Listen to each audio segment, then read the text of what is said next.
All right. For those of you who are camera shy, hopefully it's just angled on me, so you don't have to worry about that. Can everyone hear me? Good. I'm going to walk around the room, so I'll stay there in the corner if you need me to. But so excited to be with you this morning. And thank you, Kim and Samaria and Deb and Adrian. There are several that were open to my arriving here. So that's who y'all can blame. Just kidding. But I want to pause here and throw a question up. What was your first professional job like? What was your first professional job like? And we're in a safe space. We'll call this our safe space. It was a daycare. It was terrible. Daycare was terrible. Anybody else? Law firm. Mine was the ER and it was chaotic. A chaotic ER. I had a buddy who ended up doing burn ICU for a number of years, and he got dark. It got dark for him. Unemployment, so stressful. Uh-huh. Anybody else? A call center. Call center. Okay, I am not worthy. So I threw a few pictures up to see, maybe you felt like this. I've seen more no's. Yeah. Isn't that interesting? Maybe you are or are not like this guy. Or this dude is winning. He is just winning on so many levels, and I know I did not feel that way. I felt more, this is what I wanted to feel like. So this is me in Chicago back in my 20s. If anyone remembers the parade of cows from many, many years ago, they later on did furniture. They did all this fun country furniture all over the city. And so I was there, and you'll notice I'm in this beautiful park, and I got my book, and I've got my recliner, and I thought this is what my professional life should be like. But it was more like this. I think I still have the same hairstyle. That's not me. I wanted so much more. So my first job out of college, I was unhappy, miserable, had a fancy title at a fancy company, and miserable every day. And I remember I went to the mall, and I was walking around trying to find, solace in my life, and I walked into a card store, and I saw this card. So picture this with me. Picture a young woman, professionally dressed, hot rollers. Okay, some of us may need to go back a little further. Hot rollers in their hair. One set eyelashes on, the others are missing. And the caption on the card said this. And I thought, oh, I need this in my cubicle. So, took it to work the next day, put it in my cubicle. Not long after that, my boss came up to me, and he said, is this the image that you want to project? Is this how you want to stand out and be noticed here? Now, some of you all may be thinking, let her have whatever she wants in her cubicle. She's already there. She's already miserable. If this makes her happy, do it. And yet, there was a lesson there for me. Because I had to think about how did I want to present in my professional life. I can't find that card now. I want it so bad for this type of presentation. Because he made me stop and think about, how do I put myself out there in the professional world? Now for me, it's really important to be authentic with that. But he was tagging in something else, and he was switching my thinking a little bit. It was a good lesson. I write about him in my book because there were also some other things that I learned there. So I love quotes by Maya. And this one is one that I continually, even at 55, still work to remember. I'm still learning. I'm not done yet. And so once I know better, then I can do better. My goal for you today is to get some nuggets. So a couple of things. If you haven't already, there are 2 post-its. One, I'm going to do a drawing about the presentation. I want to make sure you're included in that. So if you write down your name and your email address, if you're waiting to pass it back, I've got a couple of paper sacks towards the back there. If you all would pass them kind of back towards behind Uta, that would be great. I think you want to be included in that drawing. So here is our topic today. How do we stand out? I was definitely standing out with that t-shirt. While standing in for others. I like the term, are we putting somebody else on the elevator with us? But doing that with integrity and authenticity. Because we can all stand out. Go watch social media, there are people standing out. But do we want to do that, or do we want to do it in a way that has authenticity and integrity? So that's what we're going to roll today. I like to do what I call the 3D approach. Discover, develop, and dig in. So that's going to give you the roadmap on where we're headed this morning. And I want lots of interaction. I'm comfortable being interrupted, and we'll just kind of keep track of time. How about that? So we're going to discover how do you stand out. I put together 5 strategies, and behind each of those I've got a couple of examples. Just to get your brain going, just to get you ideating on ways that you can stand out. Then we're going to look at standing in. And the example I'm going to use is first generation professionals. If you're not familiar with that term, you will be today. But this is a key area that you may identify with, or you may identify those people that you're delegating to, that are working on your teams that you're working with as first generation professionals. And there is a difference here, y'all, and I'm excited about sharing this with you. Finally, we're going to do a lot of focus on you.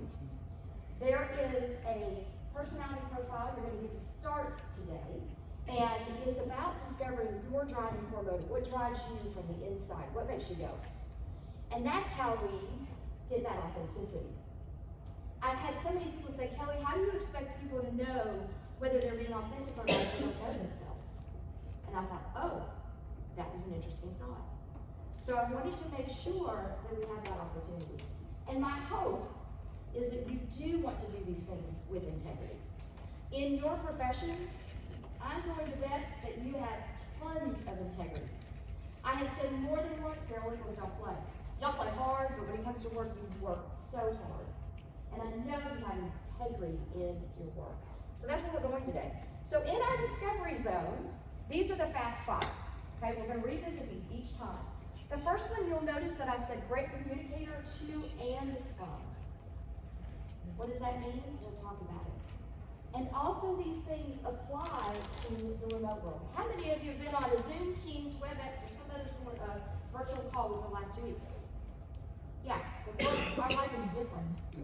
And standing out is often, how are you standing out in that remote environment? I've got some great tips if you want to catch me later that I've been practicing over the last several years.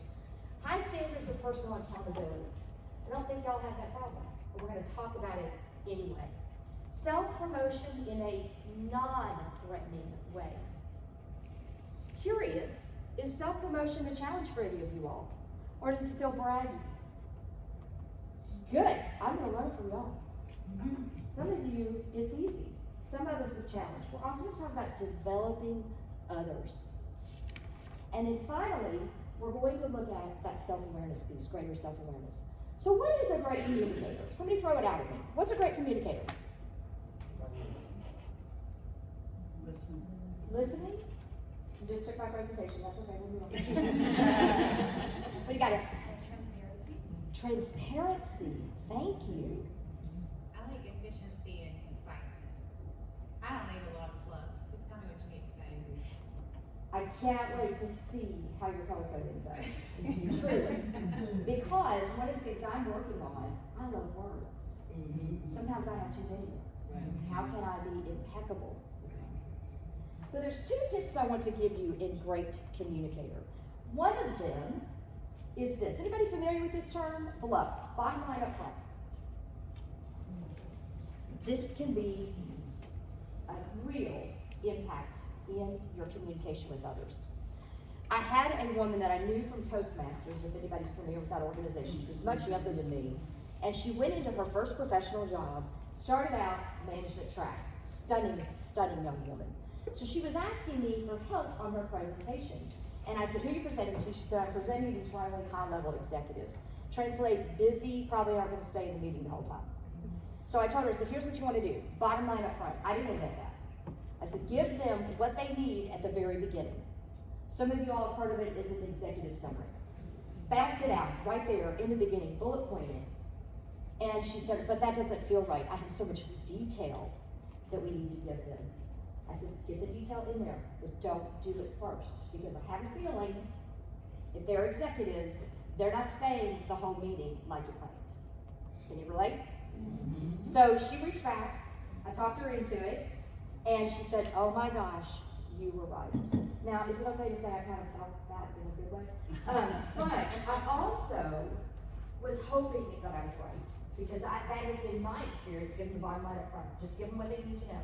Those of you that work with busy attorneys, that's important. They don't want to go around the tree and through the woods with kind of, grandma's house and all that. They want where we at, and then the detail later. So bottom line up front can make you an incredibly effective communicator, even in your emails. I promise you, it will work. Put the detail in there. They'll come back for the detail if they want it. Trust me. But give them what they need right there. I did that with you this morning. Bottom line, here's what we're doing. The next one of you already stole the show. Who has listening as their superpower? It's okay to admit it. Yeah. I got no's and yeses. Why bother? Why does this make you a great communicator? Because communicate with like this. Why bother with this? We have to be able to know what they want in order to help or respond, instead of just answer randomly. Thank you. Well, there's an old adage that says you have 2 ears that you're supposed to listen twice as much as you talk. Yeah, absolutely. You want them to feel included in the conversation. Super good. I worked for a man for years who used to say, and I find my husband not saying it now, I hear you. He was constantly confirming, I hear you.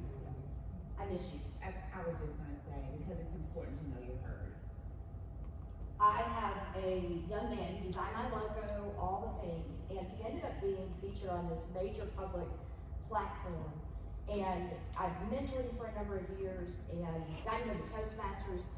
And one of the things he said in the interview is, with this particular celebrity who's an influencer, I guess, he said, I felt heard. And I just thought I was gonna bawl my eyes out. He felt heard so much that the public ended up not knowing him, raising over $15,000 through Cash App and Venmo and all that, just because Low Wit, if y'all are familiar with him, mentioned him, because he saw him somewhere. So powerful, thank you. All right, let's look at personal accountability. Again, a couple of tips. The first one, how many of you have heard of this term, personal board of directors? What do you know about it, Samara? So a list of people in your group that you can depend on and reach out to for anything. Thank you. So a list of people in your group you can depend on to reach out to. A personal board of directors can have a huge impact on your professional and personal development. The second thing I want to talk about is consistency in actions. When we think about accountability, on my little red band here it says, because actions matter. Art. Actions matter. So when we think about all of this, what would we need a personal board of directors for? The first thing I want you to think about, maybe that's the purpose of the other post-it. Who could be on your personal board of directors? So maybe you just got a big fat raise. Okay, I'm not saying any nods, man.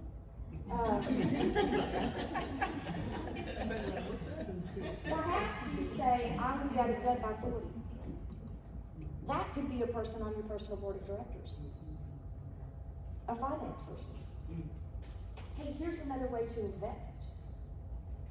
On your personal board of directors, it could be someone that you look up to. I loved hearing someone say yesterday that one of the people that she learned so much from was not somebody she would have seen as a friend because they were so much older. And yet she found that the wisdom and the knowledge was so powerful. So a personal board of directors could get really, really big for you because it changes the lens through which you look. And you're seeing things maybe in a different way. Some other examples of a personal board of directors could be sponsors. What's a sponsor? We'll talk about that a little bit more in the building promotion in a non-threatening way. But there are people that can sponsor you.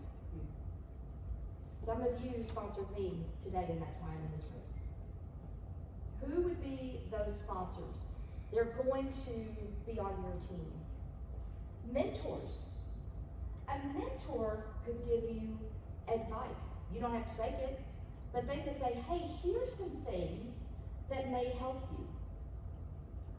There's a difference between mentoring and coaching. Mentors are giving you that advice. When I do coaching, what my goal is to do more listening than talking, because I want you to start pulling out those things. I may help roll the discussion and give you tips, but I really try hard not to move into that mentoring moment, because coaching is incredibly powerful when you discover your inner leadership. Jacob asked me yesterday, what kind of coach are you? Are you a life coach? I'm an inner leadership coach, because I want you to know what's inside you that pulls out, because everybody else is not going to be around sometimes. You got to figure out what's driving you on the inside. Coaches, just like I talked about. And finally, a support group, a personal board of directors. Now, you may also need a support group, and I want to say this in a loving, kind, respectful way. Be mindful if your support group is just your gripe group. Okay, it doesn't mean I have to have those times. I came in second in a speech contest one time, and I knew I did good. And I came home and told my husband Kevin back there, I'm gonna burn their house down. And we didn't have to call counselor or anything else. I was just mad, y'all. That girl cheated. She knew all the judges. I was old when this happened. It wasn't like I was 10. But we do need those people that will be on your side no matter what. He's like, all right, baby, let's go. What do we need to, what do we need to do? We need those people. But I want to, with respect and love, ask yourself, is your support group really just your right group? Does that track? Yes. Because sometimes you need that person that's going to give you that positive love. But say, hey, and maybe that's your mentor. But I want you to be thinking, if you find yourself at this crossroads, I've had a lot of conversations with y'all just in the last, day? And a lot of people making transitions or considering transitions in their career. This may be a way to help you figure out how you do it. You don't have to do things all by yourself now. I promise you don't. It's so much better together. The second one is consistency. I was putting one form of this presentation together a few years ago, and I reached out to all of the legal staff that I worked with at this particular law firm and said, hey, what do you look for in a leader? What do you look for somebody in there standing out? This came back. This is a direct quote from a paralegal.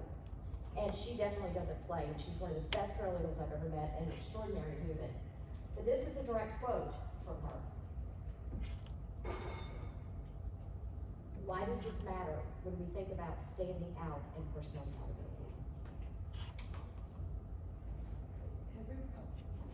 What do you got? A lot of people can be good at the same thing, but not everybody's gonna have integrity when doing it.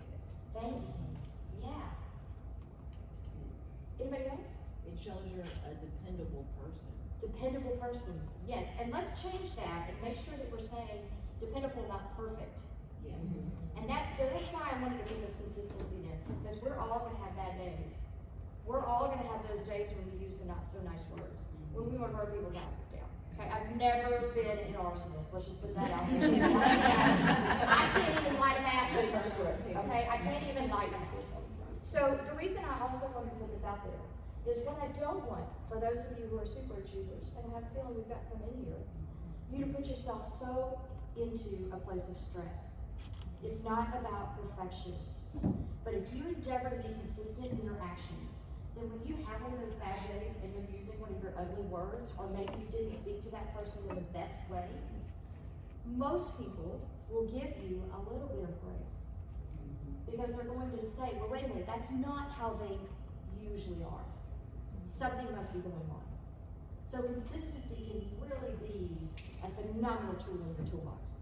And it's hard sometimes, because we all may have those days. We wake up one day we feel good, we wake up another day we don't. And how do we endeavor to be consistent? Not perfect. I want to hang that for a minute. Gary Vaynerchuk. Anybody familiar with Gary Vaynerchuk? What do you know about him? I've just listened to a lot of his speeches. Yeah. Sales, communications, and he's real big very much so. What else does he pepper in? Because I want those of you who may go look him up to know, what do we know about his language? Very colorful. Very colorful, yes, the man is salty, okay? So thank you. What I love about what he's saying is what we're talking about. It's been said in multiple forms, be that person we talk highly of when you're not in the room with someone. But it can make a difference when it comes to standing out. Because those people will open doors for you you didn't know existed. There was a woman that I met years ago. She was then moving into a healthcare company, and they were looking for someone to develop some workshops. And she said, I know somebody that should be given the opportunity to present the proposal. Y'all, I didn't even know the door existed to open. And she got me at least in the hallway and at the doorway. I still had to earn the business. But it became, and I'm like, I love you forever, whatever you need, call me anytime. We'll burn houses, no speaking. But I wanted to make sure that that's something that I want you to be aware of that. It's amazing who's on your team, even when you don't know it. All right, self-promotion, non-threatening way. We're gonna keep going with this one. Now, I saw some people say they're really good at it and they're comfortable with it. Can't wait to hear your input on this. Because how many of you are struggling with that? How many of you struggle with tuning your own horn? Thank you. Yeah. You may have been taught to be humble. Work hard and people will notice. I might defy that a little bit. So how do we do it? How do we do it? So I want to give you some real tangible examples that hopefully give you some thoughts for yourself. Using the power of story, optimizing LinkedIn. If you're not on LinkedIn, you're like, I've been in my job 30 years, I'm not going anywhere. I want you to consider LinkedIn anyway. Focus on company, mutual appreciation, society, and personal space. So here's some real examples for you. Power of story. I'm not expecting you to see the thing on the left, okay? The words are tight. There's a lady named Becky Daniels. Becky does bookkeeping and financial planning for businesses and entrepreneurs and authors. I met her through a networking about 4 years ago. We discovered she lived just a few miles down from my house. And my God, she's my favorite person now because she helped me find somebody to help my mother get her lawn mowed. How did all that happen? But she never goes on LinkedIn and says, this is what I do, and this is how wonderful I am. She's constantly telling stories. She's got 3 daughters, so she's got plenty of stories from that. She travels internationally. And in this particular story, the story goes, there is a family, and there are little children, and there are helium balloons. What might we picture is about to happen? A meltdown, because? She lost her balloon. Thank you. Because is there any balloon that has not found its way away from? And in the story, the dad, sorry about the dad, y'all, those of you who are dads, what was he thinking when he untied the balloon off her wrist? So the bottom line of it, anybody that's ever been in a relationship, at some point you may look at the other and go, do something. That's what happened. So the big sister sees the meltdown. She's got face painting, tears. We know what that does for face painting. All things. Minnie has been left up into the sky. Big sister sees it. She's assessing the situation, and now she is going to act accordingly. Okay? Because Mom and Dad are like, do something. And so she says, look, Mickey just wanted to be with Minnie. Totally changed the paradigm. That was the story in LinkedIn. Now look at what she wrote. If you try, you can see a different purpose or narrative. I always want my clients to walk away with a feeling of calm because they have a plan to get them where they want to go, even when things go awry. That's how she sells herself. I think Becky's powerful. I'm always going to read her stories because she is looking at real life and looking at real situations, and she is immediately thinking, how does this apply? How can I make it safe to get interested in my business? She's not salesy. You may or may not like that. I'm just throwing you some ideas. Here's another one. Leah Hayes is married to a country music star and one of the most down-to-earth, fun people I've ever met in my life. I worked with her a law firm years ago. She sells water. And so her posts aren't, I'm Maria Hayes, and I was the salesperson of the year for the year 2022 and 2023, and I sold blah, blah, blah, blah. Nope, she writes, our water's better than yours. It's a little snark, good fun. And so if I ever had to plan water or bottle fillers or anything for an organization, I'm immediately thinking of her. She's bringing humanity and personality into it. Now, the use of sarcasm, salty language like Gary Vee, that may not be a fit for all of us. Remember, this is about being authentic. It's not about being somebody you're not. But it's another example. Mutual Appreciation Society, I shared that earlier with my friend. And actually, we're actually competition, y'all. She has her own business doing very similar things, so we call it co-opetition because we're better together. And she ended up doing this for me. Made my year back in 2022 or 21. It all merges, y'all. So you guys know that? But a Mutual Appreciation Society, who is going to high five for you? Maybe you put something on LinkedIn, and then you find that somebody shares that. Somebody shared my post yesterday who was a former Nike executive. And he has developed his own lexicon of how people achieve their goals. We met at a networking thing, and now we're trying to think, how can we work together? So he shared my post. I've shared his, because he has done some amazing things since he's left Nike. Creating a personal space with a leader. How many of you get to sit and talk with your managing partners and your C-suite kinds of folks all the time? That's amazing. A lot of us don't ever get there. And it's not a demeaning thing, it's just there's a lot of levels, or they're super busy. So what are those things that you can do to create personal space? This same client, I found myself, we left Nashville, and we found ourselves on the same flight. After he stopped picking on me for all the luggage I carry, because he carries a duffel bag and still looks amazing, and I'm like, wouldn't that be nice? We found ourselves getting into, I think it was Tempe, Arizona, super late one night. So hungry, I just want to go to the hotel. I'm doing a full day workshop the next day, but I am with the C-suite guy that made the final decision to hire me for this. And he already had me in Nashville for a full day, liked it so well, we want to send you to Arizona. So it's late, I'm tired, I'm hungry. And he says, hey, have you ever been to In-N-Out Burger? No, well, let's go. So it's 10:30 at night. I'm getting to sit and have a meal with a C-suite person. So I took the opportunity to say this. I said, I've loved working with you all. What are your pain points? What are the things that you wish you had? Because I'm thinking in my mind, is there a way that I can build more business? It's much easier to keep a customer, keep a client, than to go find another one. And he said, you know what? My people can't run a meeting. They can't run a meeting to save their life. A lot of people don't know how to do that anymore. How many meetings have you been invited to, and there's not even an agenda? If I may, I beg you, tell the people what the meeting's about. Why are you here? Why are you letting me eat my lunch again on screen? Or go watch it? So, these are the benefits you see on the screen. That dinner at In-N-Out Burger, one, I got to go there, never been. But I got the opportunity, guess what?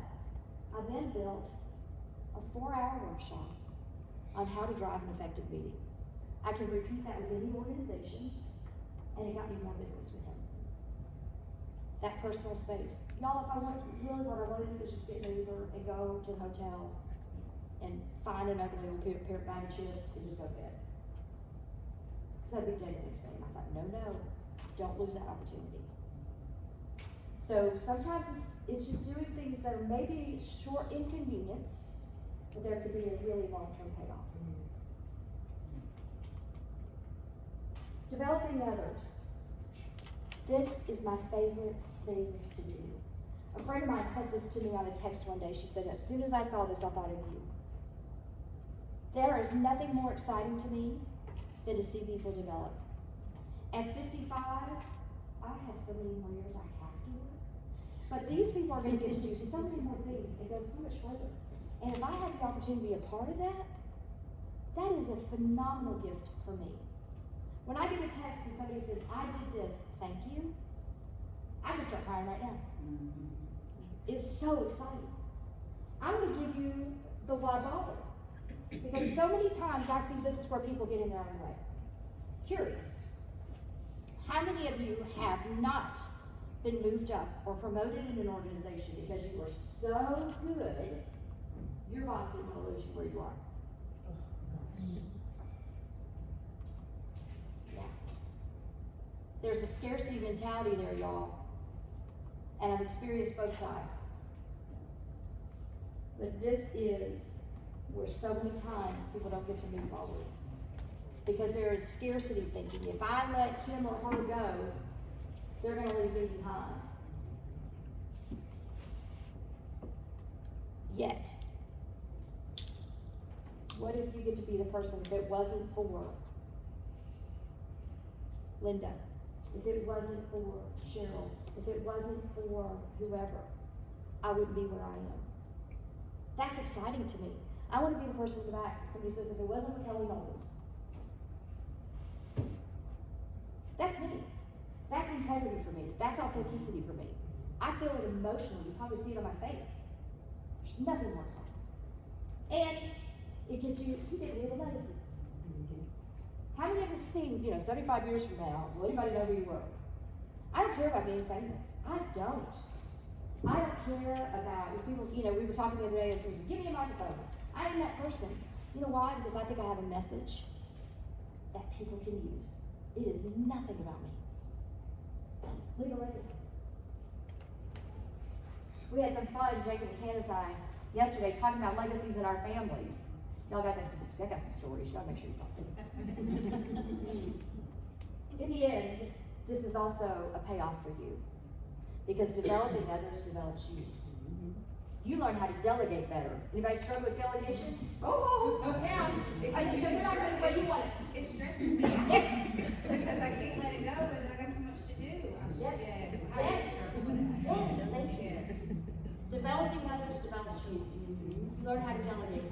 You learn how to give better feedback. You learn how to give better instructions. Because they're not mind readers, and we keep thinking they are. At the end, I fully recognize personal responsibility. Your career advancement is up to you. Honest. But people can play that valuable role. Mentoring, coaching, and whatever. Is this useful? I'm okay with it now. We're going to talk about greater self-awareness, but I'm going to teach you for a minute. Because I want to jump over and I want to talk about first generation professionals. I promise it all ties back in. But I want you to have time for your own self-awareness. So when we look at developing, I want to talk about this concept of first generation professionals with you. Is anyone familiar with this term before you walked in the room today? You are. Where'd you hear it? Do you remember? My parents are. Your parents. Okay. They both went back to school and got college degrees in their first and their, both my parents are. Awesome. Anybody else? I'm a first generation. My mom was. Your mom was? I'm a first. You're the first? I'm a first. You're a first. Yeah. I love when this term came out. There's a guy named Gorick, G-O-R-I-C-K. His last name, I cannot pronounce, you should look it up, N-G. He's done a lot with Harvard University. I have his book, I bought his book, because he's all about first generation professionals. And he's writing some amazing things. One of my favorite things of his is he has a business jargon dictionary. So when you hear things like blue ocean, reach out, all these words, if that's not been part of your vocabulary coming up, it can be overwhelming. And so I love, and that dictionary is free, because they're the site. So first generation professional, you're the first to get that college degree or a higher level professional position. So my father was a welder and an electrician, union guy. My mother has worked for Ace Hardware for 45 years. She started out when I was 10 years old part-time, became the first female manager of a store in East Tennessee. And now at 76, just works when she wants. I think I'll see if they need me this week. But that is very much working class type of work. So I go off to college, I find myself in these white shoe law firms, I find myself in the corporate world, You know, I'm hanging things about, not shaving my legs on the cubicle.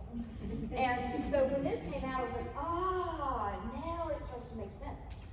First generation college seniors. Now, when you're looking at this stat, for those of you who are math like, you may think that, well, there's 67, 8, I don't know, I don't do math, other people that do.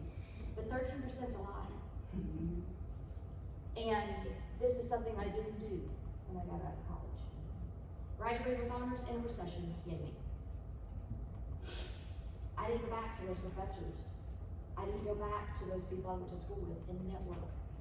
How you doing? What are you doing? How's it working? I think it hurt my career to a certain extent. This is a picture of me. I want to show you, but I want to also tell you. When I was in high school, I scored so low on a pre-SAT. The guidance counselor sat me down and said, "Are you going to college?" I said, "Well, yeah. My parents didn't say anything. You're not smart enough." It wasn't easy. I had to tutor. I bribed the really smart kids with candy. I did whatever it took. I'm so glad I didn't listen. So this is me getting my master's degree a long time ago. And I'm thrilled. I encourage anyone who's pursuing their education, please walk the stage. It finishes it. It is celebration. If nobody wants to sit there for 5 hours with you, I don't care. Give them their screen to play with and then say, I'm going. But it is so valuable to mark your accomplishments. So here I am a minute ago.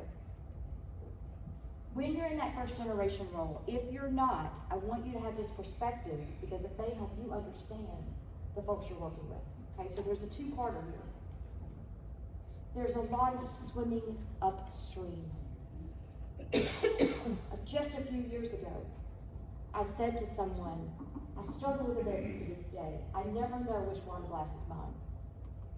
Now some of y'all are like, I've been doing this since I was 3 years old. I did cotillion. I know how to do all this. I didn't.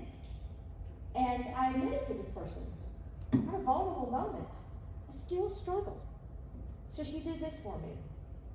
She made a B with her left hand, and she made a D with her right hand. Bread, drink. If y'all ever see me doing this under a table, I'm not flashing gang signs. I don't even know how to do them. So if y'all like, you just called out somebody, I was like, I have no idea. I told Linda's husband last night, I tried to stay innocent. He said, you're doing a good job. I said, great. So, but that is, I mean, how simple is that? Left hand bread, right hand drink. Now the problem is I'm left-handed. So if I start drinking your drink, just say, it's not because I don't have any culture at this point, it's because I always go left. These are things that first generation professionals, how to dress, what's missing, makeup, for guys, types of shoes, belts. It's so random, but it impacts how you stand out. 43% of first generation professionals wish they had learned people or communication skills compared to 9% of not. One of my first jobs out of college, I grew up with a lot of salty language in my family. I'm very good at it. I work very hard to tune it out. So when somebody started yelling at me, y'all, I worked with Chamber of Commerce in Nashville. I worked for the beautiful people. But there was a woman that called me out, and when she called me out, I called her right back, in the middle of the hall. So I worked for the VP of Economic Development. He's the reason Nashville has things like Nissan. Calls me into his office. So grateful for this man. Didn't fire me on the spot. He said, that kind of behavior you can't do in an office. If you're angry, go home. This is not politically correct. Kick the dog, kick the trash can. Don't ever do that kind of thing at work again. I'm so thankful I had someone mentoring me in that way. Because I grew up, my dad would sit around the dinner table, and he would tell us about that blankety blank this guy and this blankety guy and what he told him. When my father passed, we did a little visitation. All these men showed up, and they started telling me their names, and I remember telling Mom, I said, Mom, I thought he hated those things. And I thought they hated him. He said, That's how they talked. And I had to learn really fast. In most organizations that are white collar professional, there's something about it. We've all heard some blue partners, haven't we? Okay, but we want to think about how we level up. 54% today of undergraduates are first generation. What does that mean for you all in the workspace? If you're saying, no, this doesn't matter to me, I'm not first generation. So why bother? Why care? What do you think? So we can help them. You can help be a mentor. Thank you. What I miss over here? I said the same thing. Mentor? Anybody else?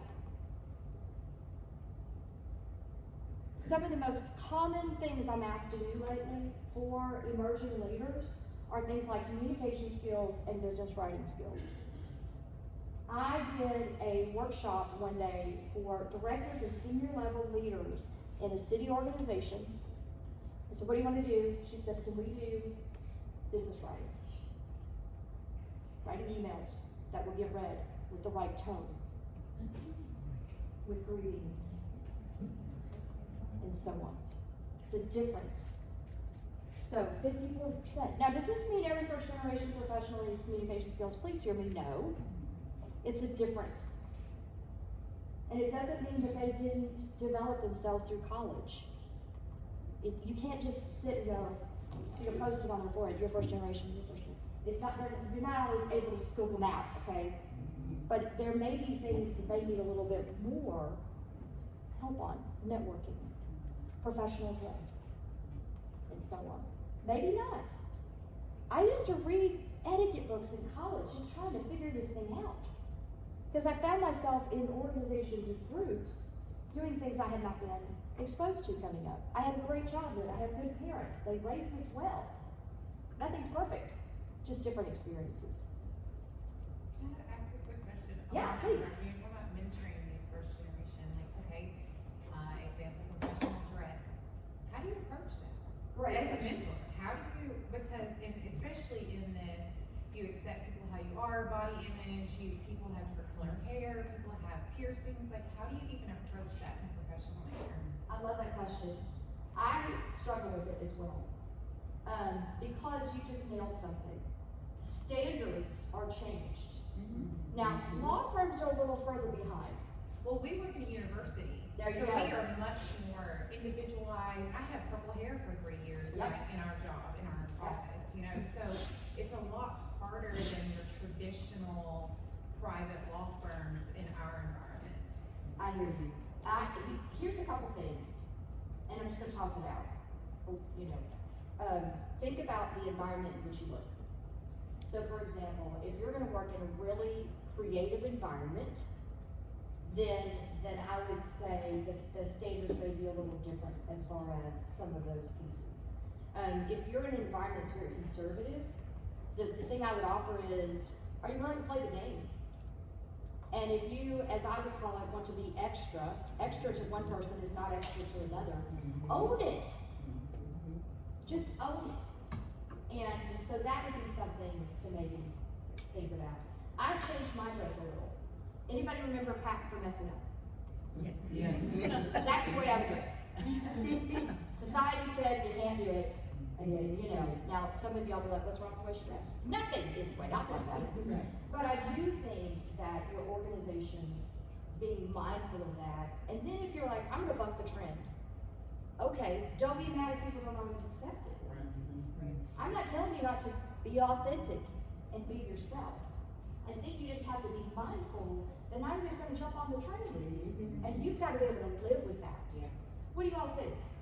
I think that's a a question. It's a great question. I think it's 100% correct. We have a paralegal in our office that's got the tattoos and nose piercings, and I mean, head to toe, but she owns it and she accepts, and we accept So her. that because part of of that does not bother me. I guess it may, me specifically, we have one paralegal that looks like she rolls out of bed every day. Okay, all right, so let me be specific and authentic about it. She's wearing her pajamas, she doesn't brush her hair, she doesn't like, and I don't, I hate to say this out loud, but I'm almost embarrassed to attend meetings because I don't want that as our representation of our professionalism. I got you. Because to me, that's not professional. Yeah. From a management perspective, because I'm all over this question, but I'm just trying to. But when this paralegal interviewed, how did she present? When she So that's the thing, interviewed? because Because she can, when she wants to, do her hair, put on some makeup and put on a dress and like, and I will say that I've seen the progression go from that to the getting out of bed over the last few years. Because it wasn't always like that. She knows exactly what I'm talking about. So, here's what I was trying to say. Yeah, This would be like a book. Yeah. And I would offer that every ministry has a different point of view on this to some extent. And it's a touchy subject. It is. And I want to be very respectful. She looks terrible. around that. I would start with basics. What is the organization? You made a great point. Is the manager okay with it? And I don't also, think the manager knows how to address it. yeah. There can also be Honestly, I think that's the stuff issue. happens. Yeah, and I just, well, and especially in our woke environment of the university, we have to be so careful as to what we say and how we address things and how we, it's not, because it's not private practice, right? We don't have private partners that decide how they want to run their business. It's definitely a different playing field. Right, yeah. And I think all of us are navigating it the best we can. But it's a hot topic. And so I would be careful. But yeah. That's okay, it's not natural. So let's get We the do, time okay, in. let me rephrase, we do have one attorney in our office that does not wear makeup, does not wear anything flashy, but she looks nice. She's put together, her hair is brushed, right, she's natural, but she looks good. So some of this, never moves on, is our own personal paradigm. So my dad went to work every day in patched pants because part of his job was welding. Welding is going to burn holes in your clothes. But they were ironed. Right, see? So that was the paradigm that I came up with. You iron your clothes. Now, how many of you are like, iron? What's that? So that's where I would be very careful. We all have different points of view. And I'll be honest with you, and then I'm gonna move us forward. I've had people think I was the biggest uneducated redneck they've ever met. And I've had people meet me, this morning, thought I had been a DA or some sort of law enforcement. So it's always, we don't always know how we are presenting and coming off. And then that person's got the mirror that they're holding you up against as well. So let's do this offline, because I think there's worth some conversation. But it's gotta be handled so carefully. Exactly. Yeah. You're dying over here. Can I just say something really quick? So one thing when I am training like my new employees, one thing that I've always said in the training is general, which is very a safe thing to say, is always remember you sabotage your own success. I had a manager tell me this years ago, and that doesn't mean only in your actions. Remember that's in your appearance. Where are you trying to go? I'm just going with that. I like that phrase. We are responsible for ourselves, yeah. Some other things to kind of think about with first generation professionals, how to discover or explain career aspirations. One of the law firms I worked at, we had a school that was a very, very low income school, a lot of non-English speaking students who were unhoused, all of the things. And they asked me to come to career day because I was not an attorney, but I worked in a law firm. And they said, we want them to know about jobs in a law firm beyond just being a lawyer. If you come up in certain working class environments, not all of them, no, I'm not brushing wide strokes here, okay? Lawyer, doctor. That's what they want you to be. Be a lawyer, be a doctor. I had a grandma who, she fostered one of my uncles, and Grandma Ruby was one of my favorite humans. Late in life, she married a retired attorney. And she said, not only do you need to be an attorney, Kelly, you need to be a judge. I am not winning. So, knowing what else there is out there is something that sometimes a first generation professional may not know. Now, this happens everywhere. My late father worked hard. He did not see how trades are coming back. But he would go to the high schools and he would talk to men and women about being an electrician. and what that trade could do for you. I'm gonna have to make my brother like me because he makes really good money as an electrician. Or he may have to live in his basement one day, I don't know. But it's a phenomenal trade. I could never do it, somebody would die immediately, it would be me. So we have to, but this is something first generation struggle with. What else is out there beyond like the big hits? Doesn't mean the big hits aren't accessible, please hear me on that. Social etiquette norms, beat that one to death already. And then finally, imposter syndrome. There was an article on LinkedIn just yesterday about how paralegals struggle with imposter syndrome. Let's stop here. Who is not familiar with that term? I want to be respectful. Okay. Simply put, sometimes imposter syndrome feeds into, I'm not good enough to be in this room. How did I get here? I'm not fill in the blanks. I want to switch this for you. Imposter syndrome is not just a female thing. I have coached men who deal with imposter syndrome. Secondly, let's flip the switch for a moment. I want to offer imposter syndrome can be a positive. Why? If you don't have imposter syndrome ever, are you growing in your personal and professional development? Are you giving yourself, thank you, are you giving yourself those options and opportunities to stretch? So imposter syndrome, when you see it coming, and you think, dude, I got rid of this 5 years ago, I've been feeling good. Are you in a new place of growth and stretch? That may change that paradigm for you. But imposter syndrome can be very, very real, especially if you've come from this first generation. I worked in a white shoe law firm 10.5 years. At one point, we were raising grandchildren. Our life was all over the place. I drove a 2006 Ford Taurus. Now, there is nothing sexy about a 2006 white Ford Taurus. May I be real? And I would pull up into our beautiful parking garage in our beautiful building, and I'm in my house. And so if you see my car now, you're like, you're still driving a 10-year-old car? Yes, I am. But it has heated seats. But I remember when I switched cars, I missed Ethel, that's what I named her. I missed Ethel. My husband and my mother actually had an intervention at one point because the accelerator had gotten stuck on the interstate. And I just, grace of God, punched the accelerator and popped it back up. It was scary. So that's when he said, you have to buy a new car. I don't want a new car. But the reason I say that is, I will tell you, even though I still drive a fancy car, those first few days of driving my red Equinox, that's now 10 years old, into the parking garage felt a little different. We all have it in different things, whether it's material or what's happening internally. So ask yourself, what is the why behind it? But if imposter syndrome is landed on you, let's maybe think of it, yeah, I'm doing some personal professional work. So we're going to jump back to this and we're going to think about how do we do this with developing those first generation professionals. And again, this relates to you too. It's not an either or, y'all. So we're going back on Fast 5. Now let's look at this for our first generations. Communication. You don't have to be first generation to need this. What are your networking, mentorship, professional development? You're doing that this weekend. I want to toss one other thing out. Mentors and people who develop you do not have to be people you know. Who has heard of John Maxwell? Jim Rohn has been gone for years. You familiar with Jim Rohn? I love listening to Jim Rohn. Jim Rohn fires me up. Somebody else will be like, he's killing me.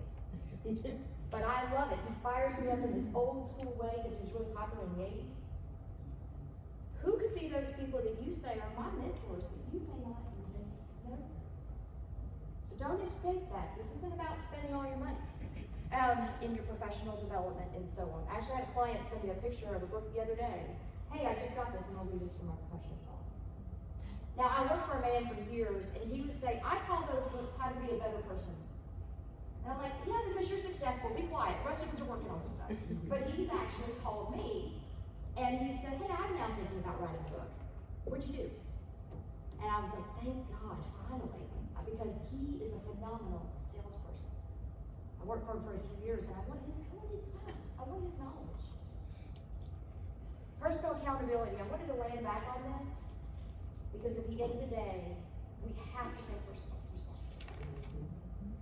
It's hard, but it's for sure. It's not always, well, they did it.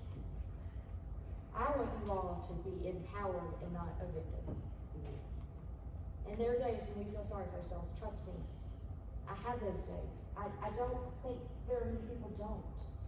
But I want to remind myself, it's not somebody else's responsibility. Does that land okay? Yes. It's not a happy unicorn message. Some things to self-promote. Again, this can be for your first generations if you're trying to help them, but it can also help you. Maybe you have a firm or an organizational event. I loved getting to go to that school, that middle school, was on my way to work, and being with those students who needed extra help. I got to tutor. I did not tutor math, don't worry. I got to tutor reading. And it was such a fulfilling thing because I thought, how many of these kids, maybe their parents are working 3 jobs, maybe they slept on a couch last night. I don't know their life. But that was exciting for me. I was the first person in the firm, and I would say this to sound bragging and trying to talk about self-promotion and not throwing away, who was not an attorney who got to be on the committee. Because they figured out Kelly is fired up. And we would do fundraisers and different school supplies, some of y'all may do that in your organizations. At one point, our job as rulers, when you've got really wealthy people and you tell them they go buy 79-cent rulers, y'all have never seen so many rulers in your life. We won the rulers. But you would be proactive at firm events. Find what fits you. I'm not asking you, again, it's about authenticity. Find what you like. If you're like, I don't want to go tutor anybody, then don't. Find what's authentic for you. Maybe it's playing on the ball team. I don't know. We're going to do a little self-promotion right now. So hopefully, if you haven't already, Kevin's back there. He's got paper bags. I want to make sure that everyone has given me their email address and a name because I'm going to ask Deb to do a drawing. I'd like to give away 2 of my books today. And so this is, oh, look, there's that word again, imposter syndrome. I remember when I went to get to my master's degree, I was working as a marketing assistant at the Chamber of Commerce, and some of the very high-level people have heard I was going to go to graduate school because I'd asked for a little bit of change in my schedule, 1 day a week, big dang deal back then. And it was literally leaving 1 hour early 1 day a week, y'all, and I thought I could go accomplish anything at that point because I got a yes. But they heard, oh, she's doing what? And there were some people that came up to me and they said, you're going to graduate school? Yes. So that is one of the things that I write about in this book. This book has been read by men and women from your 20s all the way up into their 70s. So if you're like, I'm not in my 20s and 30s, I still think you'll find some value. So has everybody turned in their name and email address? And make sure to get those in the bag. Do we have any left? Anybody else? All right. How about we get some of these bags? How about you eliminate some of these bags? All right.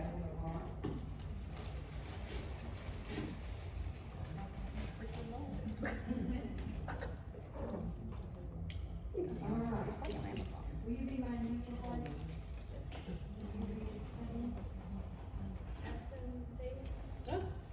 That's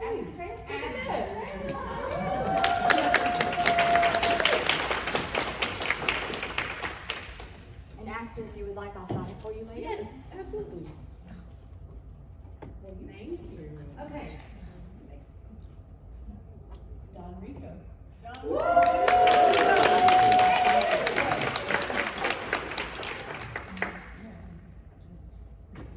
Men are ready, I promise.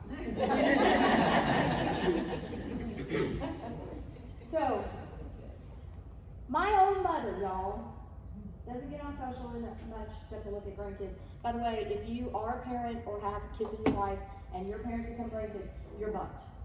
Oh, for sure. Little unsolicited, nothing to do with presentation advice. You're bumped. I have been working on this book. It was about to be released. And my mother says to me, you wrote a book? So, sometimes we think we've told the world. We haven't. So I wanted to make sure, keep that in mind. So we've done that benefits you. It also develops others. I gave a book away at a conference last year, and this woman called me. She said, "You just came to mind. I've got this problem at work. And I saw you speak last fall, and I remember her, and I said, oh, you won my book. How do you like it?" She said, "Well, I haven't read it yet." I didn't take it personally. How many of us have stacks of books sitting around? And she said, "Oh, and I said, well, that's okay." I said, "When you get to it, I'd love to know what you think." She said, no, my daughter took it. And I said, "Oh." She said, "It's now making the rounds of Kappa Delta sorority in Georgia." Now, there's one side of me that could say, "Well, I didn't pay no money for that." The other side of me is, my message is getting out there. That's exciting. Okay? I wasn't looking for it to be grocery money. Self-publish your own book. If you tell me you were able to do it on the cheap, talk to me. But I need lessons. So that's why I think we're thinking about bigger picture things when we're talking about this. So we're going to dig in a little bit, and we're going to get back to self-awareness. Before we go any further, are you able to write something on that index card or in your notes that is a takeaway for you today? Yes. I encourage you, even if you're not someone who writes things down, I have found incredible value in writing things down. Every now and then, I force myself to journal. Some of y'all may have stacks of journals. That's not an easy thing for me. Never leave a paper trail. Oh. Paralegal 101. That's why I got through it. Yeah, I guess that's where, well, I could say it's in the, you could put it in the cloud, but it's gonna come out of cloud too someday. So when we talk about greater self-awareness, what do we want to talk about? What do we want to look at today? I want to give you a quick introduction to a personality profile that I'm certified in. I've been working with this since 2017. Before I go any further, please hear me. This is not your identity. There are some profiles going out around them right now, but I see people changing their entire life because they are filling into the double O no, is one of my grandsons would say. This is not your identity. My view is this is a tool in your toolbox. And when I discovered this a few years ago, my husband and I were listening to a speaker. I said, "I'm a regular white, this explains everything." And he was like, "Okay." And it has been really, really valuable for me on a personal level. And so much so, I said, I want to go get certified in this, and I want to get this out here. So this profile has been around about 30 years for those of you that needs the facts. It was developed by somebody named Taylor Hartman, who was a psychiatrist. He's still alive. He was trying to think of a way to better help his clients. Bottom line, get down to the what drives me. Every single one of us in this room are driven differently. Some of us would be good with a good conflict. You and I can have some fun. Others would be like, "You're out. He's out. These two are scary." Is that what I'm saying? Yeah, that's true. So knowing what drives you helps you do so many other things. Then step 2 of that is what's driving that other person. Why do they have to that way? It's really powerful. So there's 4 colors. Now the colors are tied to a driving core motive. You all are individuals. You're not going to be 100% of one. You're pieces of pie. Some may be stronger than others. So the first one is red. Reds are driven by power. Power is not a negative, y'all. Reds are going to be the people that are going to get you from point A to point B. They use the word what a lot. What's the end goal? They're often very direct. Anybody heard the color code before? It's not true colors. You have? Where did you hear about it?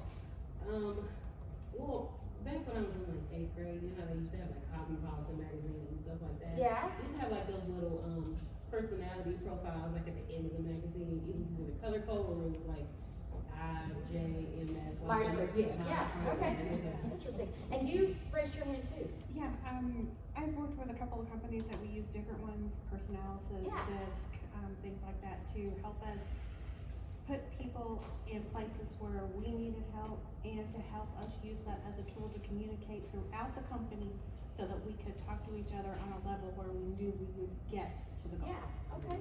Thank you. Who makes the baseball bats in Kentucky? Louisville. Yes. Louisville Struggle at one point did color code, and they had baseball bats with people's colors, which I thought was kind of fun. Don't mess with me, I'm red, never mind. Okay. Blue. Now I'm gonna revisit this word intimacy in a moment, so just hang with me. Blues are driven by intimacy. White is peace, a married one.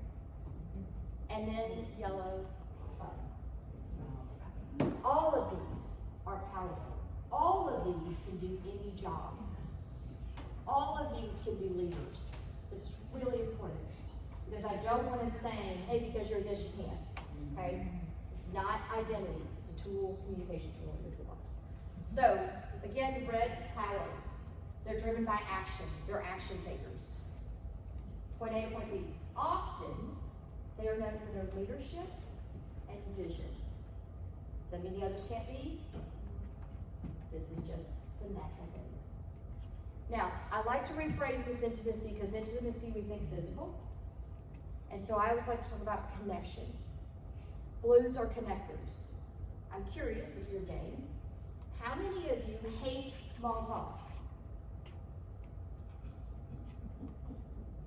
Blues hate it. Often.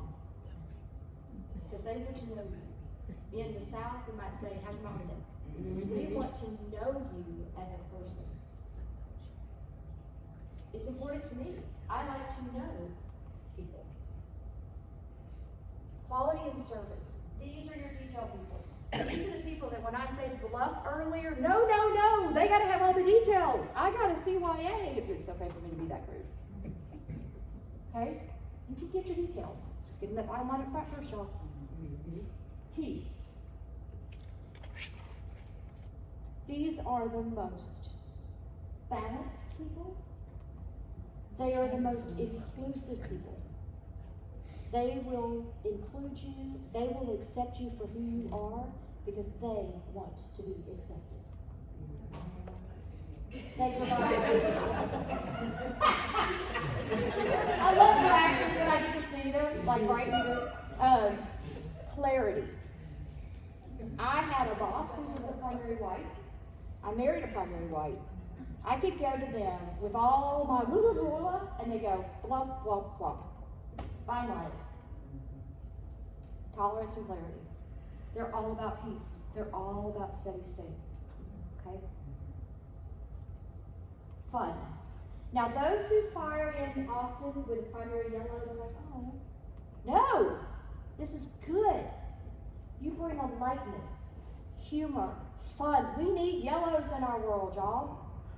They also can be tremendous leaders as long as they got detailed people behind them. Kevin and I had a pastor who's now started his own organization. That man is so willy-nilly. He starts 5 organizations in an hour.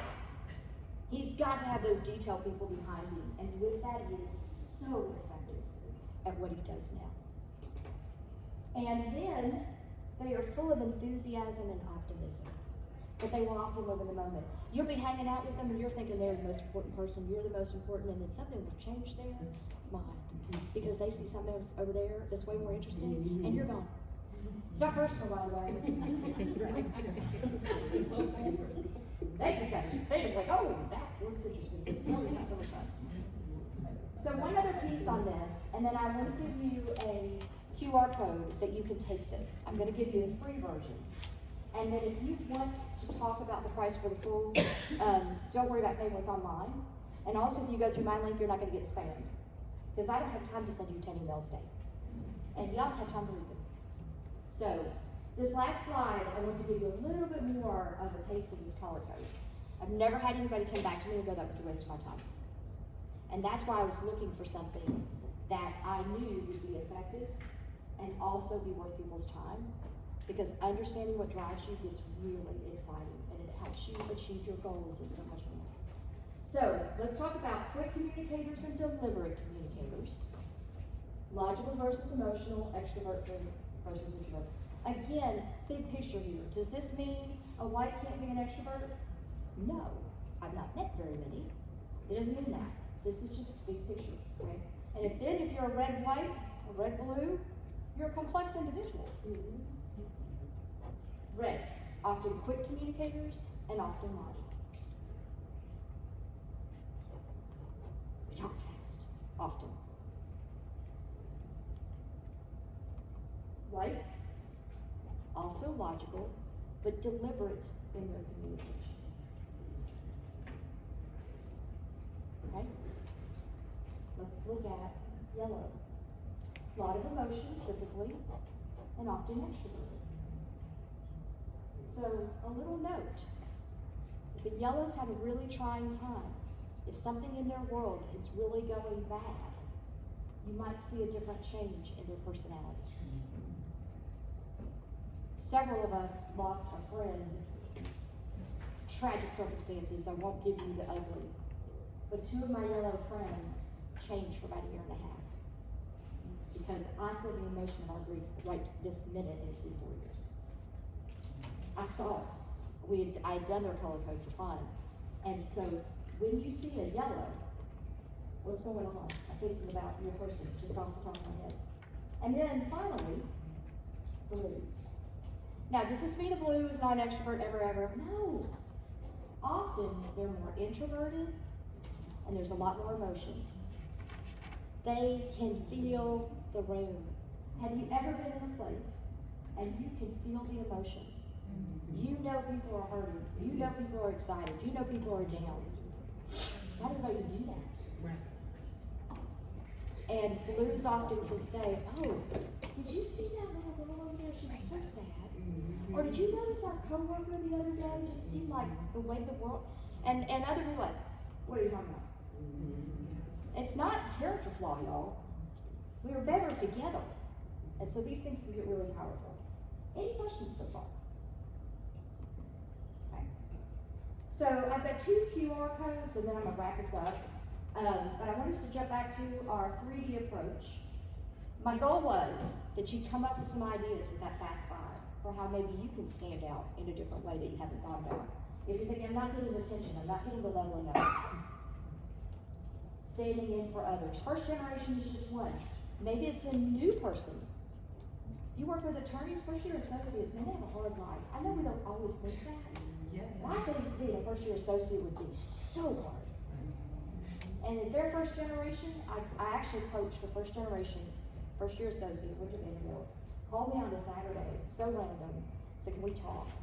Talk for 2 hours. Because they were struggling with so many things. It wasn't about their substantive legal skills, okay? So much more. So next steps. Flip it out. How can you stand out in your firm? Maybe you've been thinking about that. Maybe there's been some things you haven't considered. And then the other thing is there somebody you can give a seat at the table? Is there someone you can maybe identify to help develop and leave a legacy? These are your decisions. I'm not in charge. So here's the QR code to take the color codes. So we've got 2 QR codes today. You can switch between, however. This first one will open up my link. This is the you won't be spammed a million times link. You'll have enough where ask for, so you can take the free version. And then if you want to know more, talk with me. Couple of notes. It's going to take you 10 to 15 minutes. If it takes more than that, you're overthinking. I know you. You're overthinking. You're overthinking. Ma'am? What color overthinks?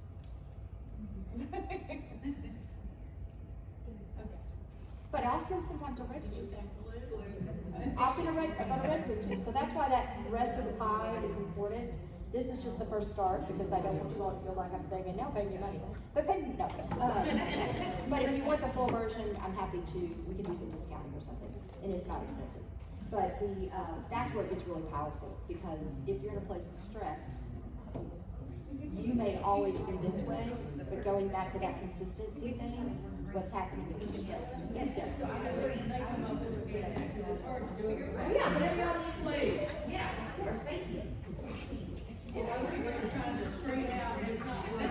If you'd rather use an actual link that you would write, it's www.colorcode.com/coupon/AAPI.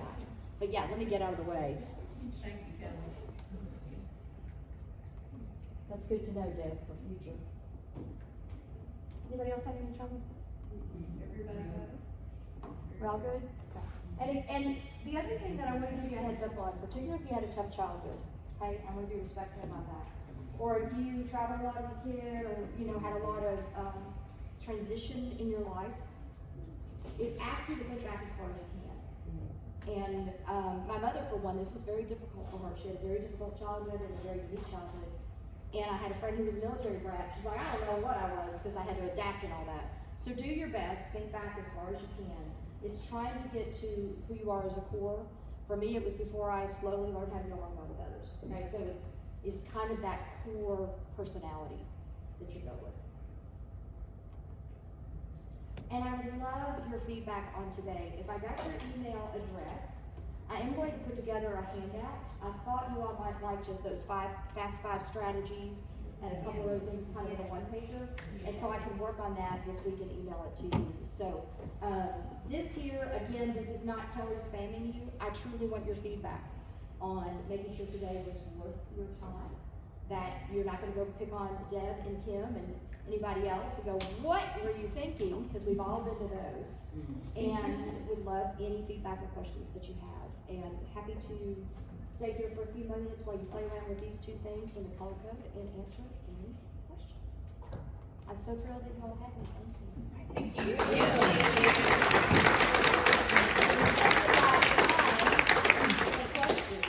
One of my topics will land me on a social media page sometime. It's sticky. It's sticky. It's really. And if you want me to switch back to the other QR, just let me know.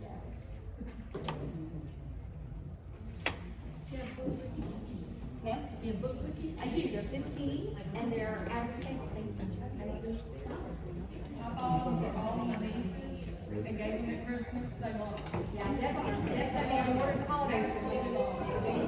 If I run out today, I will sign and ship it to you. And so 15 will include that too if needed, because my last shipment is. Yes, it is well worth the read. Thank you. Any questions, y'all? Anything that we missed or something you want to share? I just have a question, it might be apart from the presentation.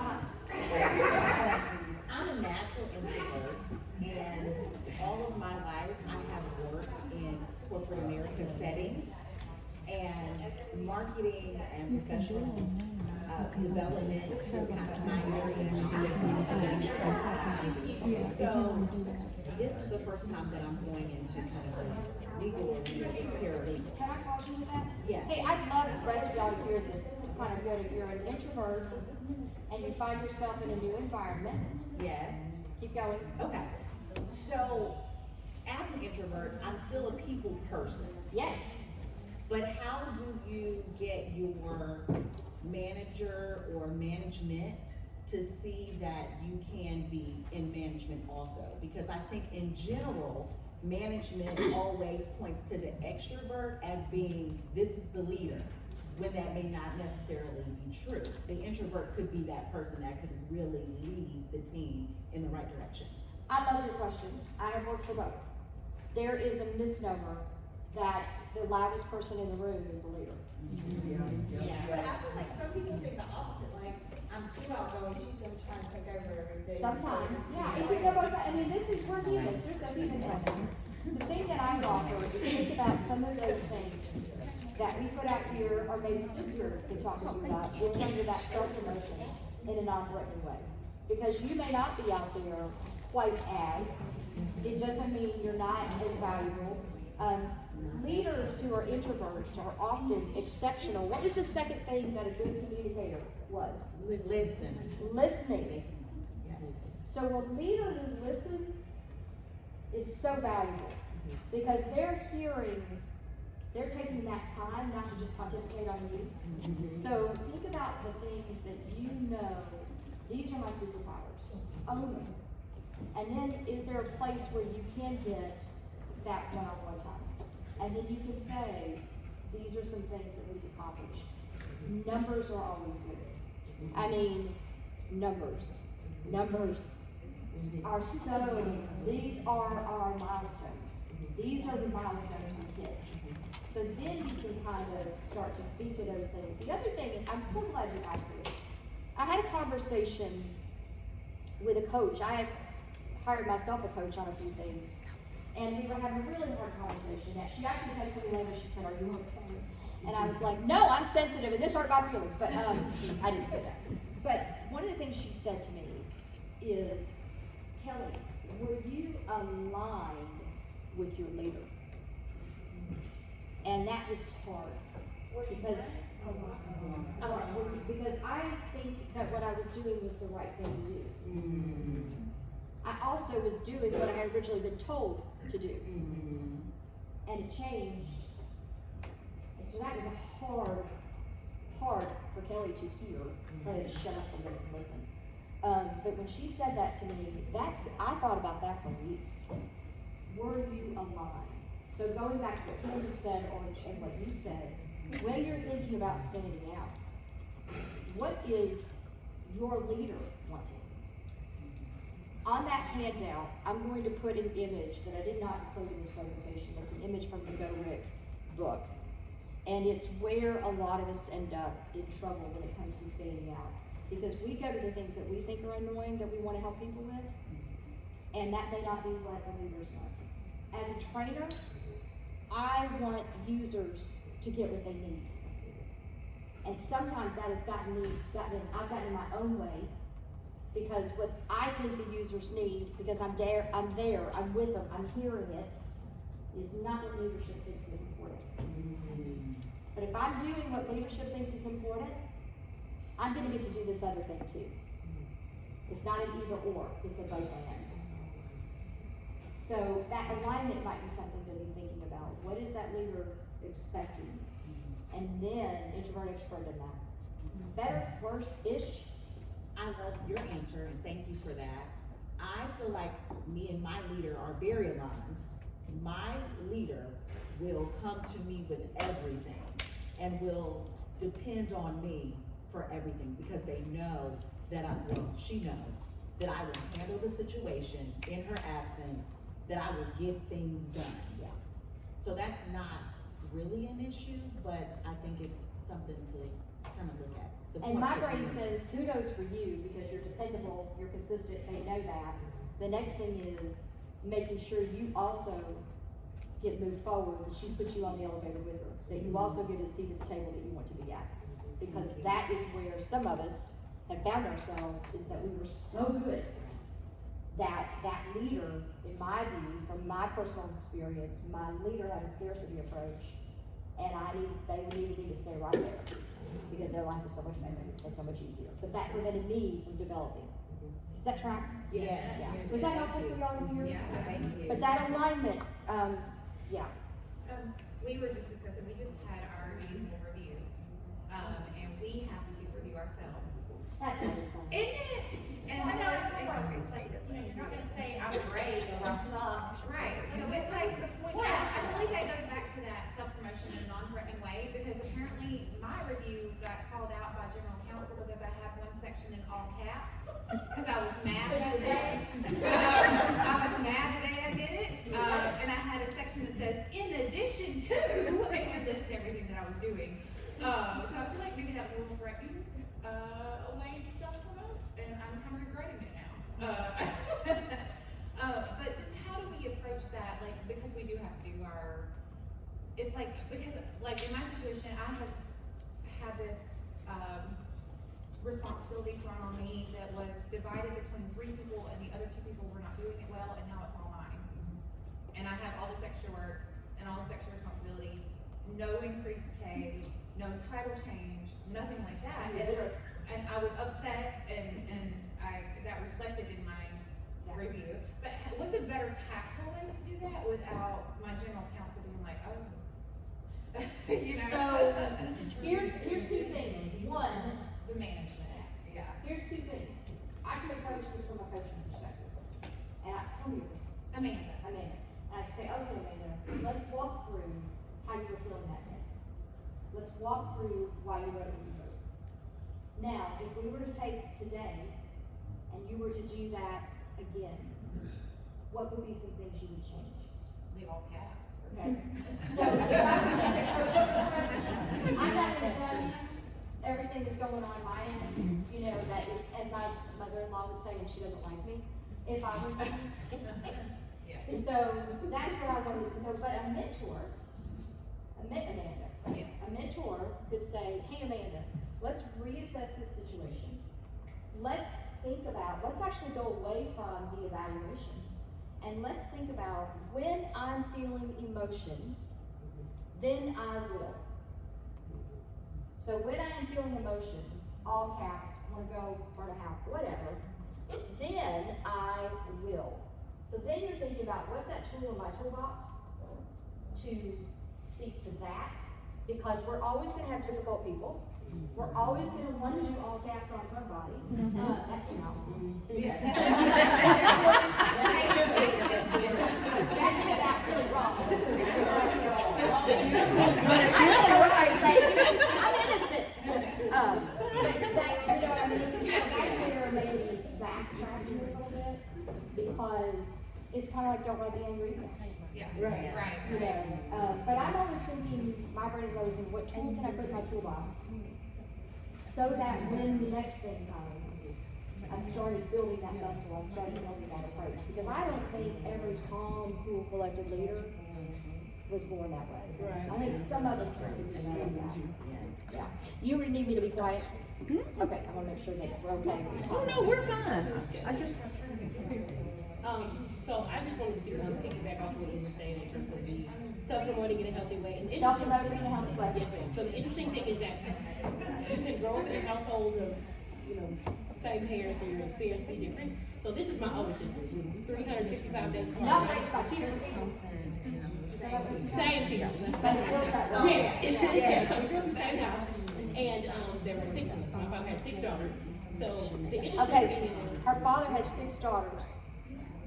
Does he have all his hair? he actually had a stroke in 2008, and I blame it on So the self-promoting in a healthy way actually started in our household because obviously we're women of color and women, so that was the main thing growing up. He's like, you're going to have to learn to articulate yourself in a way that comes off as palatable, because you don't want to come off as angry, and you want to express yourself in a way that gives the person that you're talking to the understanding of how you're feeling and different things like that. So in promoting ourselves, my father was just always encouraging us to look in the mirror, because ultimately you're the one that has to look in the mirror after you make certain decisions. So as long as you can look at yourself and say, okay, I did that, super accountable, I'm an adult, I can stand on that. But even when I was a teenager, and doing things I wasn't supposed to be doing, I was like, well, I did it, I'm gonna get in trouble, then I'm just gonna be in trouble. I did that, right? So as it has translated into my professional life, it's just a situation whereby the self-promotion actually has to do with me being integrous, I guess, as well. So I can say to myself, like, I know that I'm valuable to my company because, first of all, if they didn't want me there, then they would not have hired me, obviously. And the position and the capacity in which I work, I can tell myself, well, Ashton, this is where they want you, this is where they need you, this is where your strengths are.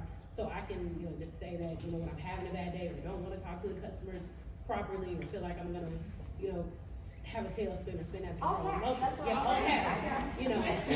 So instead I can just say, this is, what you were hired to do, and then not really like take it personally, in terms of getting, cause I don't take anything constructively as a bad thing. Like, if they're telling me, obviously there's a way that I can improve, so I just kind of, not really shut down, but I will take some time, like I'll go off the sales floor and say, okay, cause I work in the tag office, so it has to do with wills and probate and different things like that, so people are coming in emotionally anyway, so sometimes if I'm having a bad day, I can't let that feed over into my, customer service experience.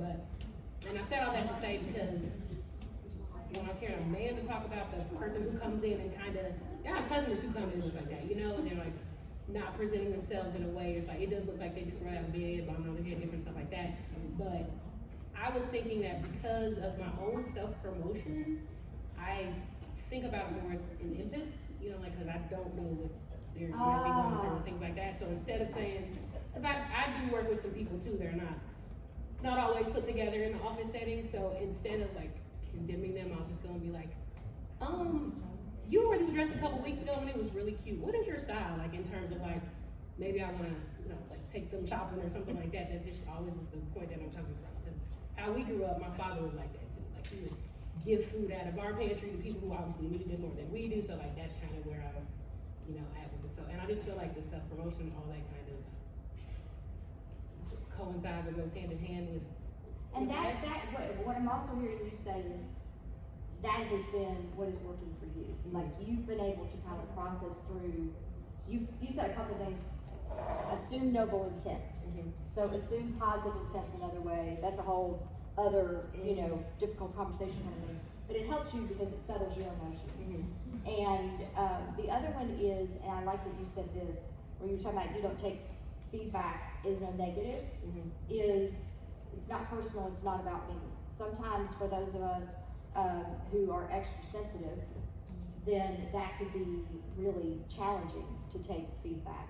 And so if you do that, wait a minute, they're not personally, you know, damning me, if you will, but sometimes it's not personal. And even when somebody behaves in a way that's not consistent, or behaves in a way that's not what you were expecting, it's often not personal. And I can tell you, and I wrote about that in my book. Time after time, that's something that happens. In our office, I'm the emotional one. My boss lies because she knows she'll pick up the phone before I even call her because she knows I'm crying. But they've also learned how because I'm the person. If you want to come vent, my door's open. Come have a sit. You let your feelings out. You can cuss. Do whatever you need to do to feel better about life, and let's move on. But they also know you have to come in there in a certain way because then I'm gonna take it personally. So we've all like learned how to constructively do that. And the going home looking in a mirror, that one's used in my office a lot. You know, he's not a baby anymore, but I had a baby attorney and he's worried about taking cases, and I'm like, at the end of the day, if we can go home and be happy and be proud of what we did, we did a good job, and that's what matters. That's nice. That's nice wisdom. Yeah. Those are tips we use a lot. Back to the previous slide. Going back to the previous slide? Yeah. Right here? Yep. Okay.